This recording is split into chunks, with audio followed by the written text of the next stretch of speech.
Life में सफल होना कौन नहीं चाहता। सफल तो सभी होना चाहते हैं, लेकिन सभी सफल हो नहीं पाते हैं। जो लोग अपने लक्ष्य तक पहुंचने के लिए कड़ी मेहनत करते हैं और किसी भी लालच में नहीं फंसते हैं, वही लोग अपने लक्ष्य तक पहुंचने में सफल होते हैं।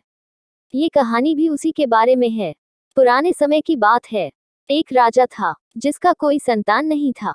राजा की उम्र अब बढ़ गई थी और उसकी तबीयत भी दिन ब दिन खराब होती जा रही थी। उसे अब चिंता हो रही थी कि मेरे जाने के बाद इस राज्य को कौन संभालेगा।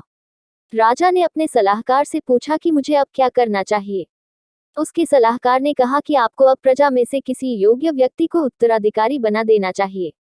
राजा ने कहा, अच्छा ठीक है। दूसरे ही दिन राजा ने अपने मंत्री से कहा कि प्रजा के बीच ये घोषणा करवा दो कि कल जो भी व्यक्ति सूर्यास्त से पहले मुझसे मिलने राजमहल में आएगा, उसे मैं राज्य का उत्तराधिकारी बना दूंगा। राजा की ये बात सुनकर मंत्री ने कहा कि ये तो बहुत आसान है, ऐसे तो पूरी प्रजा ही उत्तराधिकारी बनने के लिए पहुंच जाएगी।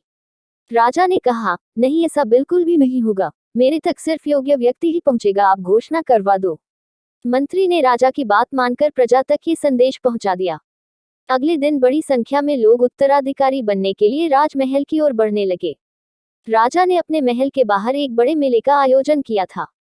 मेले में नाच गाना, स्वादिष्ट पकवान और शराब सब कुछ था।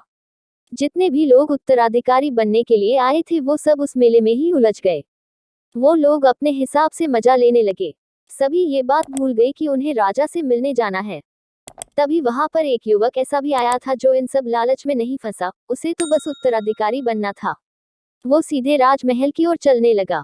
राजमहल के मुख्य द्वार पर दो पहरेदार खड़े थे। उन्होंने इस युवक को रोकने की कोशिश की, लेकिन इस युवक ने किसी की बात नहीं सुनी और उसने इन सब से बचकर राजमहल में प्रवेश कर दिया। अंदर पहुंचकर वो युवक राजा से मिला। राजा को जैसा उत्तराधिकारी चाहिए था वैसा उन्हें मिल गया। राजा ने उस युवक को राज्य का उत्तराधिकारी नियुक्त कर दिया। जब तक हमें सफलता ना मिले तब तक हमें आगे बढ़ते रहना चाहिए। अपने लक्ष्य तक पहुंचने के लिए रास्ते में रुकना नहीं चाहिए।